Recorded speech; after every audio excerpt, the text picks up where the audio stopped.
Hello student, मैं के sir आज फिर से आप लोगों का स्वागत है मेरे YouTube channel AK bright academy में। आज हम लोग स्टार्ट कर रहे हैं क्लास 10th के मैथ को, चैप्टर 3, जिसका नाम है दो चर वाला रैखिक समीकरण युग्म। इसको हम लोग जा रहे हैं स्टार्ट करना। आप लोग इसको बहुत ही अच्छे से समझ में, इस चैप्टर को हम लोग पढ़े थे 9वीं क्लास में। 9th क्लास में भी पढ़ना था थोड़ा सा, इसमें हम लोग पढ़ेंगे और भी अच्छे से। और जो भी नहीं पढ़ेंगे थोड़ा भी दिक्कत नहीं होगा, दिक्कत नहीं होने देंगे। इसमें पूरा हम डीप में जाएंगे और अच्छे से आप लोग को समझाएंगे। तो चलिए हम लोग चलते हैं, वीडियो को स्टार्ट करते हैं और आगे बढ़ाते हैं। समझिएगा, चैप्टर का नाम है दो चर वाला रैखिक समीकरण। समझिए चैप्टर का नाम। दो मतलब क्या होता है? दो गो।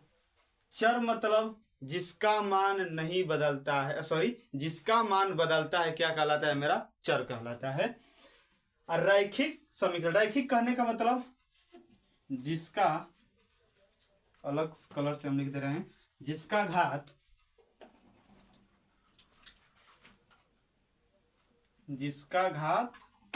एक हो। जिसका घात एक हो मैं क्या कहता है? रैखिक कहलाता है। समीकरण और युग, युग मतलब होता है दो जोड़ा। बात सुनिए, ये हम लिखे हैं बहुपद और समीकरण। सबसे पहले एक बार और बता देते हैं चैप्टर का नाम। मतलब दो चर, इस चैप्टर में जो भी हम पढ़ेंगे उसमें बस दो गो चर रहेगा, दो चर। और घात क्या होगा? 1। दो गो तो सबसे पहले चर होगा, कोई भी हो सकता है, एक्स और वाई दो चर हो सकता है। और रैखिक, रैखिक मतलब जिसका घात होता है 1। मतलब इस चैप्टर में दो गो हमारा समीकरण बनेगा, दो गो उसमें चर रहेगा, राइट। खाली दो गो चर, उसका घात 1 होगा, दो गो कभी नहीं हुआ, क्योंकि चैप्टर हमें पढ़ना है रैखिक समीकरण। समझ गया? तो हम आपको क्या कर दे रहे हैं, बहुपद और समीकरण में थोड़ा सा अंतर बता देते हैं कि अंतर क्या होता है। बहुपद में जैसे 5x + 6 2x² + 5y + 6, जो इस तरह नॉर्मल लिखा होता है, इस तरह कुछ बराबर में कुछ नहीं होता है, तो मेरा क्या होता है? बहुपद कहलाता है। कुछ भी लिख दीजिए मेरा बहुपद होगा, लेकिन बराबर में कुछ नहीं होना चाहिए। और इस तरह मान लेते हैं, कुछ लिख दिया और बराबर में कुछ भी हो सकता है, 0 मान लेते हैं। इसकी क्या यहाँ पर जैसे इस तरह कर दें, बराबर 9। बराबर में अगर कुछ भी हो, बराबर में चर भी हो सकता है और अचर भी हो सकता है। जैसे एग्जांपल ले लें, x + y, x + 2y = z। ये भी मेरा क्या हो जाएगा? समीकरण का अगला। समीकरण कहने का मतलब कुछ भी एक लिख दीजिए और उसके बराबर, मतलब बराबर में कुछ भी दिखे तो आप समझ जाइए कि वो मेरा समीकरण है। और नॉर्मल खाली इस तरह समीकरण लिखा रहा है तो मेरा क्या है? बहुपद है। समझ में आ गया? तो अगर बराबर में कुछ रहे तो मेरा समीकरण कहलाता है, और बहुपद में कुछ नहीं होना चाहिए। समझ में गया? अब हम इसको थोड़ा सा आप लोगों को समझाने के लिए लिखे हैं कि हमारा चैप्टर में सब क्या बात हो रहा है। 5x + 2, इसमें क गो चर है? एगो खाली x चर है, राइट। एक चर वाला, हाँ एगो चर है। ऐसा घात क्या है? 1 है। इसका घात क्या है? कुछ नहीं, तो मतलब एक चर वाला रैखिक समीकरण। एगो चर है बस x, घात क्या है? 1, रैखिक समीकरण। दूसरा एग्जाम्पल क्या है? 5x + 6y + z, इसमें क गो चर है? 3 गो चर है। एगो x दिख रहा है, एगो y, एगो z। क्या है सब? देखिए, ABCD का पूरा जो अक्षर होता है मेरा चर कहलाता है। समझ गए? तो x y z तीनों हमारा चर है, राइट। 3 चर, और इसका घात सबके क्या है? 1 1, सबका घात 1 है। मतलब 3 चर वाला रैखिक समीकरण। 3 गो चर है, इसका घात क्या है? 1। तो 3 चर वाला रैखिक समीकरण। रैखिक मतलब जिसका घात 1 हो। तीसरा एग्जाम्पल, 5x = 9y + 2, इसमें को चर है? x, एगो y, दो गो चर है। घात क्या है? 1 है, 1 है। मतलब दो चर वाला रैखिक समीकरण। दो गो तो चर है और एक और घात है, मतलब रैखिक, दो चर वाला रैखिक समीकरण।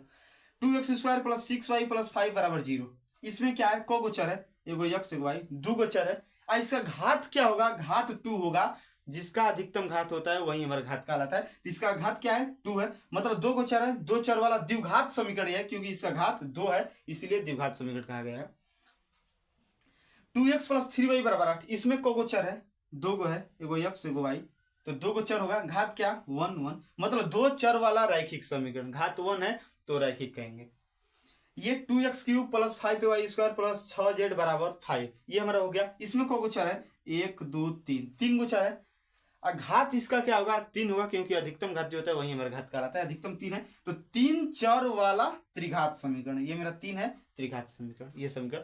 इसमें हम लोग बता रहे हैं किसको बारे में जानना है। दो चर वाला रैखिक समीकरण, दो गो चर कौन है और रैखिक होना चाहिए। और देखिए, एक ये हो गया, इसके बारे में हम लोग को पढ़ना है इस चैप्टर में। ये तो नहीं होगा क्योंकि दो गो चर अथु है, ये हमारा घात।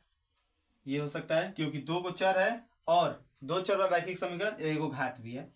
ये भी नहीं होगा क्योंकि दो गो चर होना चाहिए, एक ही चर है मेरा। समझ गया? तो इन सबों के बारे में हमको इस चैप्टर में जानना है, ये थोड़ा सा इस चैप्टर को समझने के लिए। समझ गए? तो हम लोग चलते हैं, और इसमें जो हम हल करेंगे समीकरण को 3 विधि से करेंगे।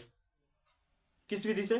3 विधि से, 3 या 4 विधि से इस तरह करेंगे। ग्राफीय विधि हो गया, विलोपन विधि, प्रतिस्थापन विधि, वज्रगुणन विधि, ये सब विधि से हम लोग जानेंगे। तो इस चैप्टर में 3.1 और 3.2 में हमें पढ़ना है ग्राफीय विधि। समझ गया? तो इन सबको खाली आपको समझना है और कुछ नहीं करना है, इसको नोट बुक पर नहीं कंप्लीट करना है, ये बस खाली समझना है। और मन करे तो बगल में कर सकते हैं, कोई दिक्कत नहीं। ये इस चैप्टर को समझने का पूरा मेरा थोड़ा जरिया था।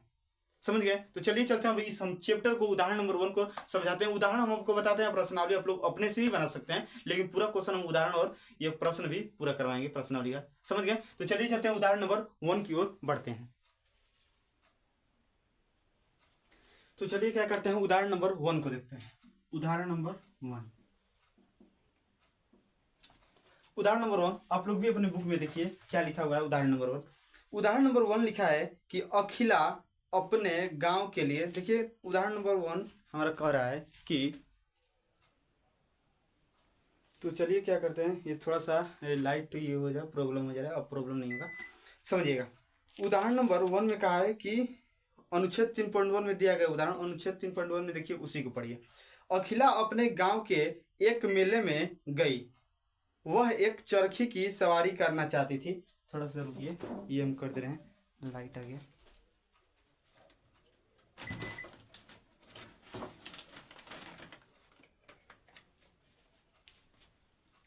क्या करती थी, एक लड़की है जिसका नाम है क्या, अखिला,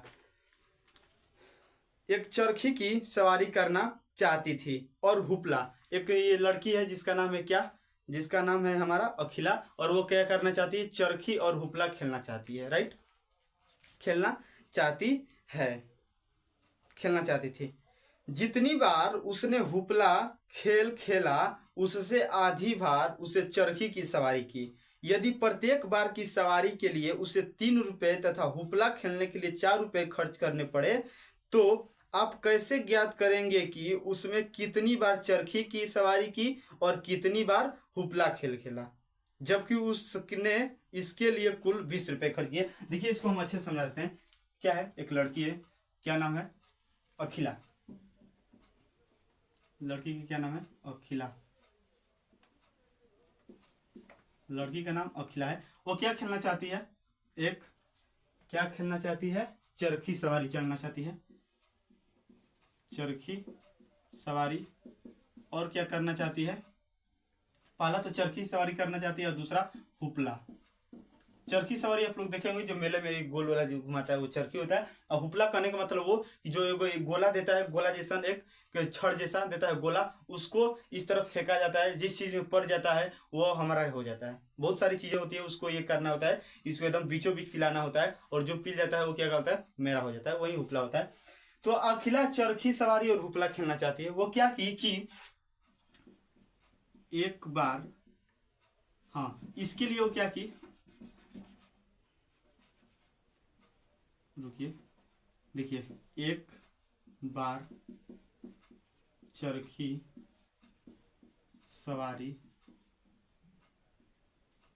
एक बार चरखी सवारी खेली, एक बार चरखी खेली तो कितना रुपया, 3 रुपया लगा। और एक बार हुपला, हुपला खेली, हुपला खेली तो कितना रुपया, 4 रुपया। कितना रुपया, हमारे बुक में भी दिया है, कितने रुपया, 4 रुपया। और मेले में उसने क्या किया, 20 रुपये पूरा खर्च किया, मतलब कुल खर्चा कितना, 20 रुपया की। राइट, मतलब एक बार चरखी सवारी खेली तो कितना रुपया लगा, 3 रुपया। और एक बार हुपला खेली तो कितना रुपया, 4 रुपया। और कुल टोटल हमारा उसका 20 रुपये खर्चा हुआ था। अब ये बताना है कि वो कितना बार सवारी खेली होगी, चरखी सवारी, और कितना बार हुपला खेली होगी, कि 20 रुपया वो खत्म कर दी इन दोनों को ही खेलने में। यही हमें ज्ञात करना है, समझ आ गया। तो हम क्या करते हैं, अब मान लेते हैं कि माना अखिला यक्स बार क्या की, चरखी सवारी खेली, और वाई बार हुपला खेली। इतना सबसे पहले लेते हैं। माना अखिला यक्स बार चरखी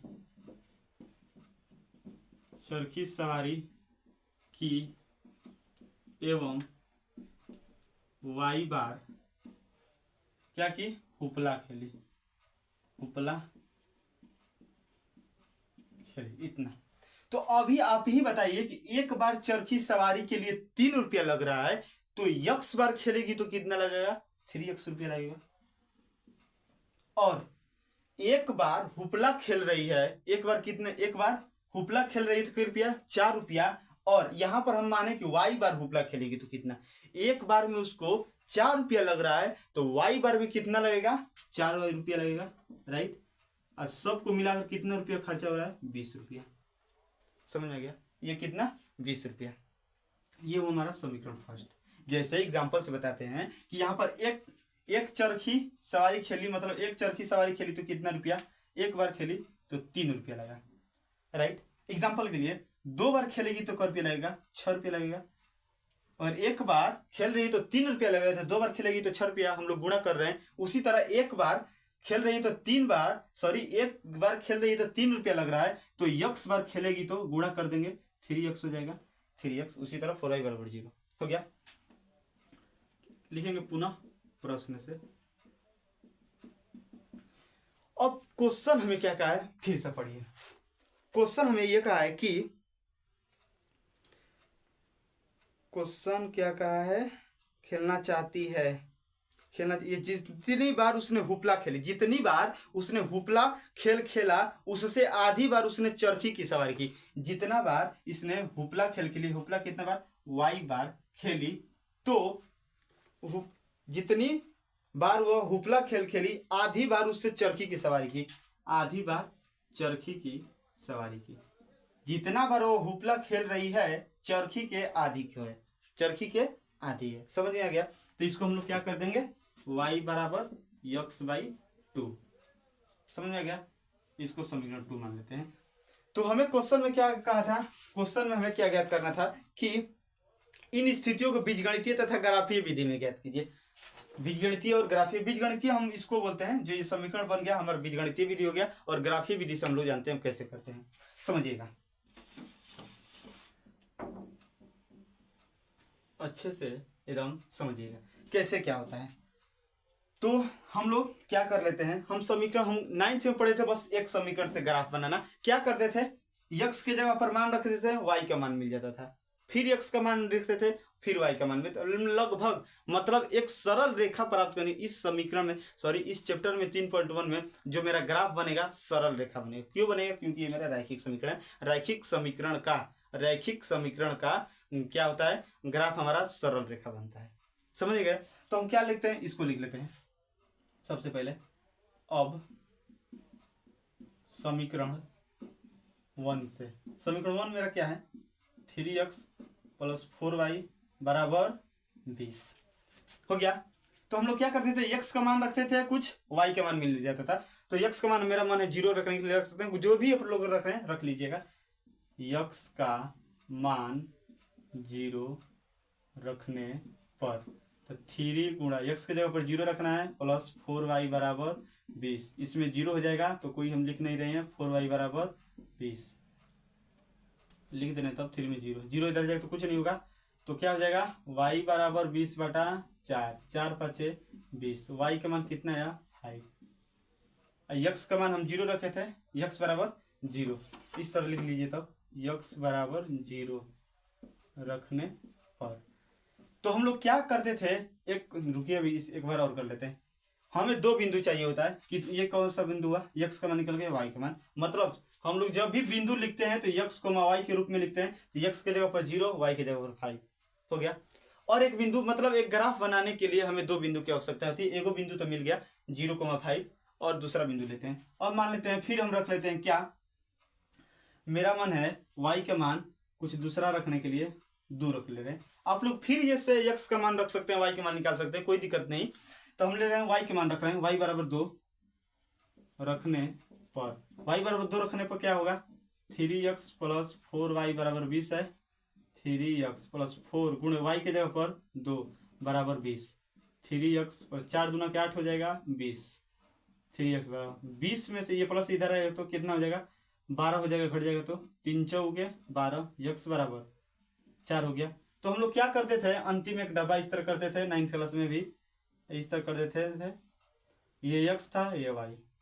x के जगह पर क्या रखे हैं 0 रखे हैं, तो y का मान कितना मिला है 5। x का मान यहाँ पर 4 आया है और y का मान कितना 2। इस तरह हमारा कुछ है। तो हमारा 0,5 वाला 4,2 बचा मिला, तो इस तरह हम लोग कर सकते हैं, कोई दिक्कत नहीं।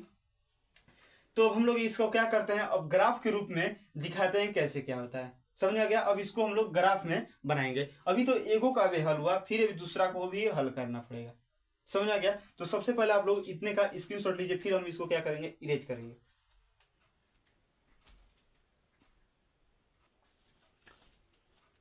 तो चलिए अब क्या करते हैं समीकरण 2 को हल करते हैं। हम क्या कर लेते हैं यहाँ पर x बराबर 0 रख लेते हैं। 0 रखने का तो y बराबर क्या हो जाएगा, x के जगह पर 0 रखिए बटा 2।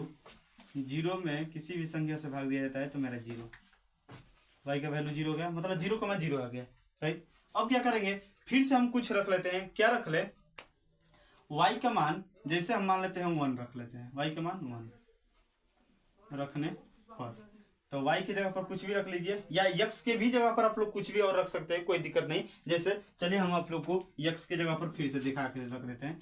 x के जगह पर हम क्या रख दें, x बराबर 1 नहीं 2 रख दे रहे हैं, कट जाएगा तो अच्छा रहेगा रखने पर।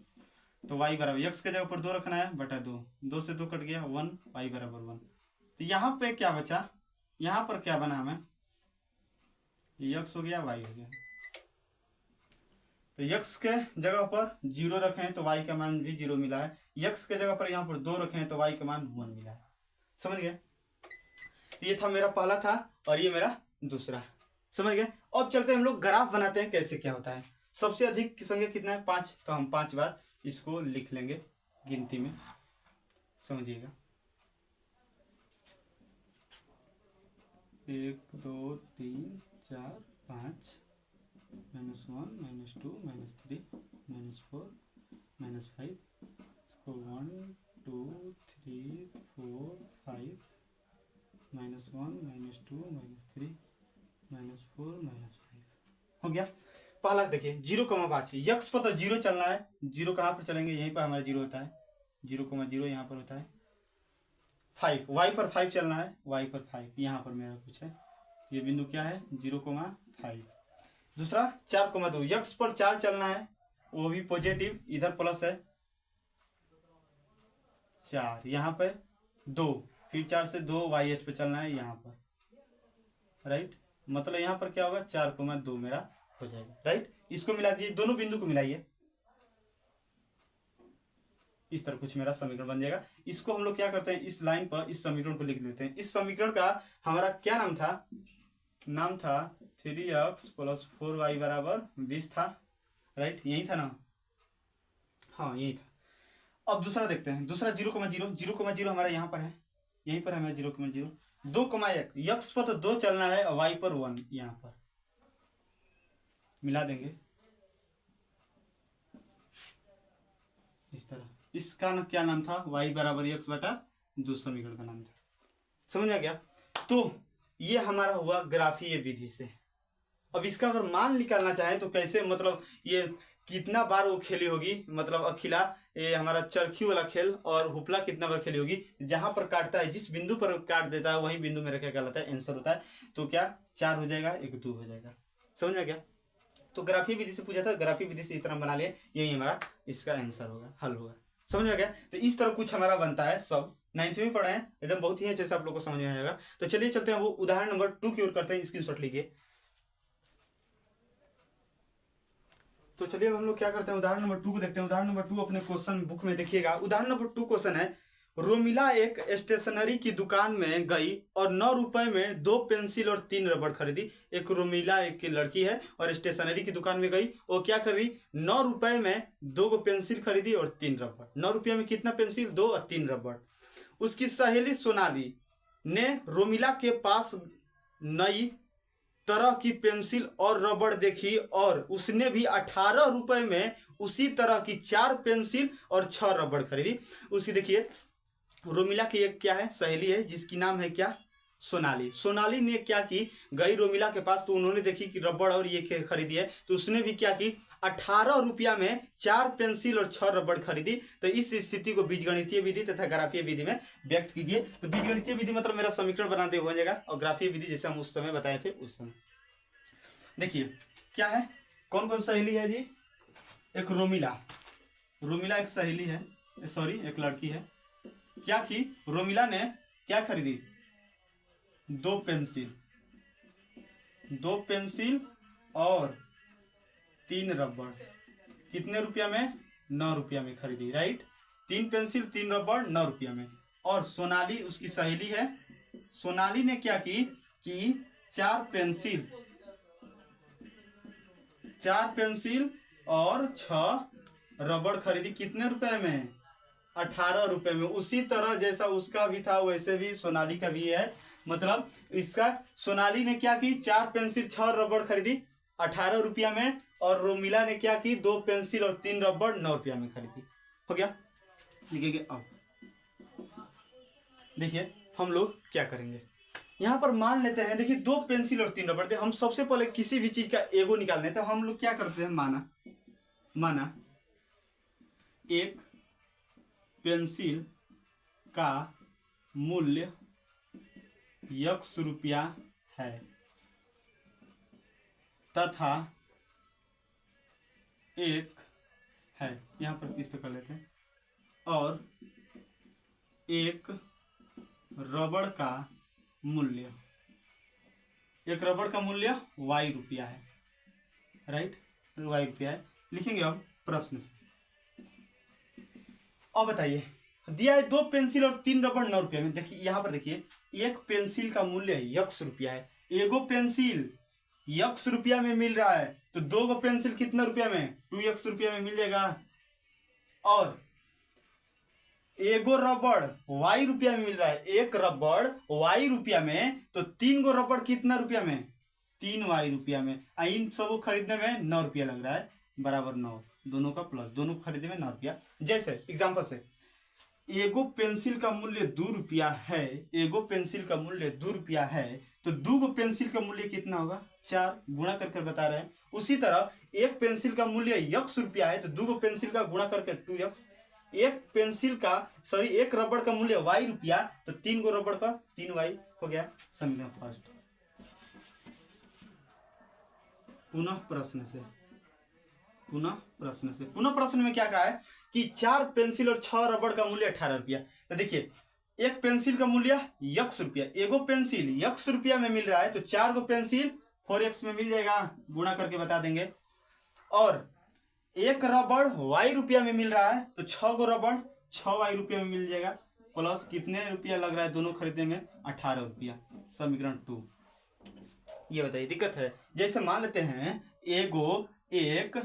एक कलम 5 रुपया का, एगो कलम 5 रुपया में मिल रहा है तो 2 गो कलम कितने, अगर एगो कलम खरीद रहे हैं तो 5 रुपया लग रहा है तो 2 गो खरीदेंगे तो 10 रुपया लगेगा। तो उसी तरह एगो पेंसिल खरीद रहे हैं तो x रुपया लग रहा है तो 4 गो पेंसिल खरीदेंगे तो 4x लगेगा, गुणा करके बताएंगे जैसे यहाँ पर किए उसी तरह।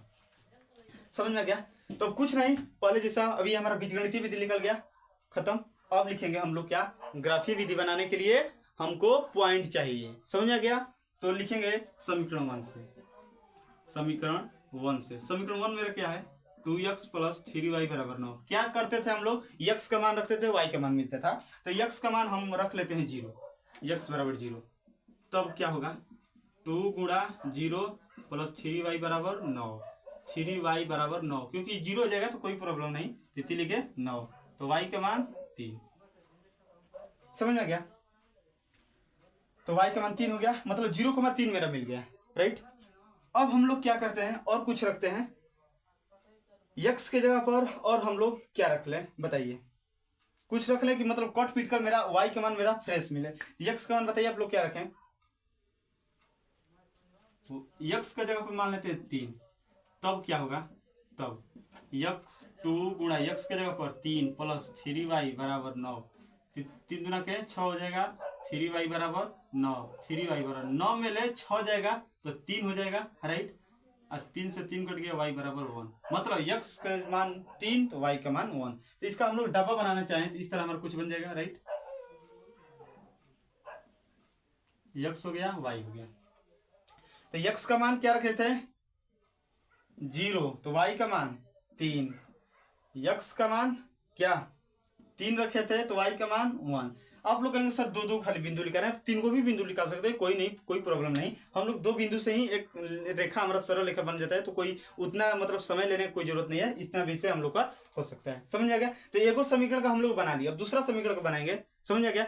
तो आप लोग इसको जल्दी से स्क्रीनशॉट लीजिए, अब दूसरे समीकरण को लेकर हम लोग बनाते हैं। कहिए, तो चलिए चलते हैं, अब समीकरण 2 को हल करते हैं। हम x के जगह पर क्या ले लेते हैं, x के जगह पर हम 0 ले लेते हैं, राइट। तब हमें क्या मिलेगा, 4 गुणा 0 हो जाएगा 6y बराबर 18, ये 0 हो जाएगा, कोई फर्क नहीं, 6y बराबर 18, 36 18, y का वैल्यू 3 मिल गया, राइट। 0,3 एक बिंदु मिल गया। और हम ले लेते हैं x के जगह पर क्या रखें कि हमें कुछ अच्छा मिल जाए, ये बताइए।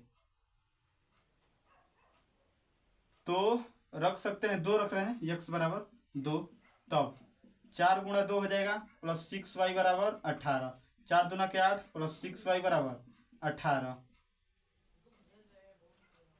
2 नहीं 3 रखिए तब अच्छा से कटेगा, 3 रख ले रहे हैं, 4 तियाएं 12, ये था जाएगा 18 में 12 जाएगा, कितना हो जाएगा 18 में से 12, 6y बराबर 12, 6 हो जाएगा, 6 से 6 खत्म, y बराबर 1, 3,1। मतलब इसका डब्बा हमारा कैसा कुछ बना, इस तरह x y, x का वैल्यू 0 रखेंगे तो y का मान 3 आया, x का वैल्यू 3 रखें तो y का मान 1 आया, राइट। अब हम लोग चलते हैं, एगो ये डब्बा दोनों समीकरण कर दिए, अब हम लोग को ग्राफ बन सकता है।